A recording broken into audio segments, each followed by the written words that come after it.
Oke, selanjutnya kita lanjut ke bagian yang lain, yaitu untuk menjawab perumusan masalah yang kedua.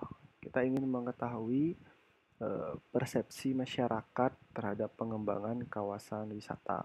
Nah, saya berikan ilustrasi sedikit di sini ya, kira-kira seperti ini sebelum Anda lakukan analisis ya. Nah, eh,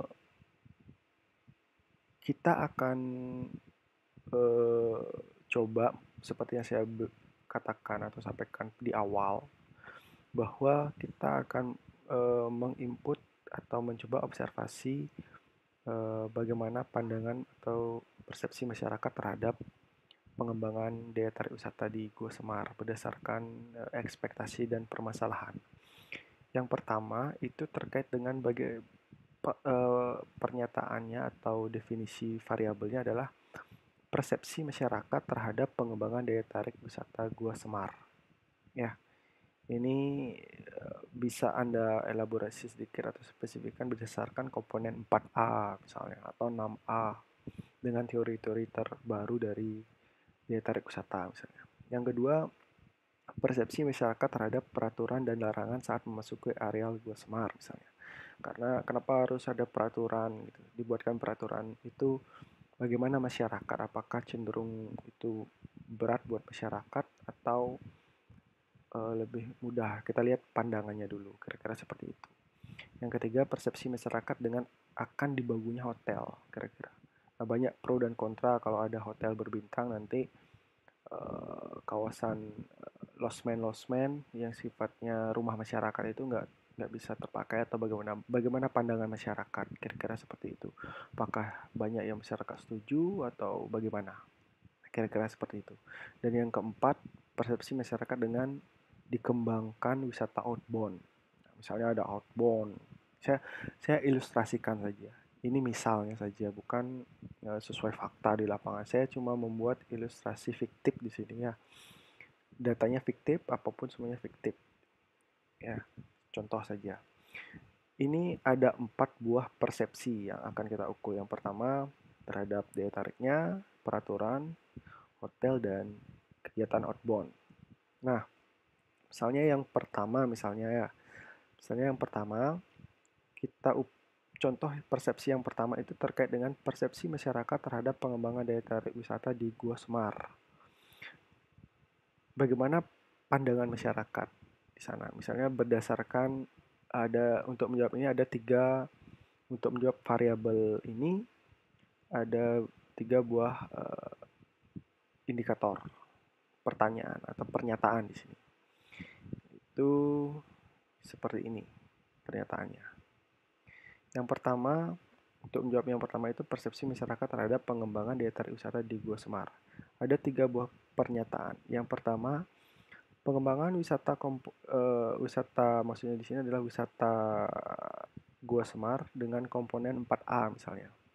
Attraction, accessibility, amenity, dan auxiliary. Bagaimana jawaban atau respon masing-masing responden? Apakah dia menjawab setuju, sangat setuju atau bagaimana? Terus yang kedua ada pengembangan wisata berbasis masyarakat lokal nantinya. Bagaimana pandangan masyarakat terhadap pernyataan ini? Apakah dia setuju atau bagaimana? Yang terakhir adalah promosi wisata Gua Semar berbasis digital. Nah, kita lihat misalnya kesiapan masyarakat, pengetahuannya, knowledge-nya tentang digital tourism itu bagaimana. Kalau dibuatkan promosi seperti dalam bentuk dikemas dalam bentuk digital tourism. Siapkah masyarakat atau bagaimana? Kira-kira seperti itu. Ya, di sini ada 3 buah pertanyaan. Untuk persepsi yang kedua, persepsi masyarakat terhadap peraturan misalnya. Ada 3 buah pertanyaan juga. Nah, ini ilustrasi saja. Kalau Anda ingin buat pertanyaan seperti apa, variabel ini seperti apa, Anda harus punya teorinya. Nah, saya kira Anda sudah belajar seperti itu. Nah, untuk respon pertama misalnya, untuk pernyataan pertama terkait dengan komponen 4A dikembangkan di Gua Semar itu. Ke respon yang pertama menjawab apa misalnya dia? Di Centrang misalnya setuju misalnya. Berarti dia angkanya 4. Ya, kita buat kategori seperti itu. Ya, sangat setuju satu, sangat tidak setuju satu, tidak setuju dua, dan seterusnya. Kalau dia merespon pertanyaan kedua dengan apa namanya tidak setuju, berarti dia angka 2. Sini kita tulis. Ya. Begitu juga persepsi-persepsi yang lain. Saya akan memberikan contoh pengerjaannya terhadap persepsi yang pertama saja. Untuk persepsi kedua, ketiga, dan keempat itu Anda harus kerjakan sebagai tugas. Ya, jadi perhatikan baik-baik video ini. Selanjutnya setelah dikodekan atau seperti biasa direkapitulasi kuesionernya, adik-adik masukkan semua respon dari masing-masing responden. Kira-kira seperti itu. Ya, selanjutnya setelah dimasukkan, adik-adik kan sudah membaca ini slide yang ini ya. Slide yang ini udah dibaca, kira-kira seperti ini nanti ilustrasinya. Sehingga nanti biasanya harus dibuatkan tabel seperti ini ya adik-adik, sesuai dengan agar kita tahu. Kenapa harus dibuatkan tabel seperti ini? Agar kita tahu. Contoh misalnya. Contoh di sini misalnya ya. Ini saya perbesar lagi sedikit. Nah, pengembangan wisata, saya tambahkan wisata Gua Semar misalnya. Nah, pengembangan wisata Gua Semar dengan komponen 4A misalnya. Nah, 1, 2, 3 ini adalah yang ini adik-adik. 1, 2, 3. 1, 2, 3. Atau adik-adik bisa tulis bebas. Misalnya sini 1 STS, misalnya sangat tidak setuju berapa, atau Anda ganti di sini tidak setuju, cukup setuju, ya kira-kira seperti itu. Lalu setuju dan sangat setuju. Nah, kita biar tahu dari 50 responden itu yang menyatakan sangat tidak setuju berapa orang terhadap pengembangan Gua Semar dengan komponen 4A, yang cukup setuju berapa, tidak setuju berapa. Lalu kita akan cari total skornya. Ya, total skor ini fungsinya menggambarkan ini dari 50, ini kan pernyataan, kalau ini kan pernyataan perorangan yang tidak setuju sekian.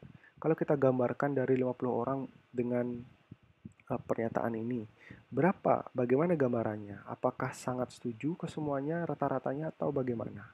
Nah, itu kita fungsinya mencari total skor. Nanti rata-ratanya kita peroleh dengan cara total skor dibagi dengan jumlah responden. Nah, kategorinya dengan rata-rata berapa? Nanti rata-ratanya antara 5, 1 sampai 5. Itu. Berapa? Kalau dia misalnya rata-ratanya 2,70, berarti di bagian ini dia. Berarti dia kategori cukup setuju. Jadi dari 50 orang masyarakat itu, untuk pengembangan 4A-nya ini di Gua Semar itu cukup setuju masyarakat jika dikembangkan. Kira-kira seperti itu. Yang mana kalau kita lihat setujunya lebih banyak misalnya, ya, bisa Anda elaborasi. Jadi kategorinya cukup setuju lah masyarakat, kira-kira seperti itu. Nah, untuk itu kita akan lakukan analisis ya, adik-adik menggunakan SPSS untuk menjawab permasalahan ini. Ya, kita lanjutkan ke video selanjutnya di part yang kedua.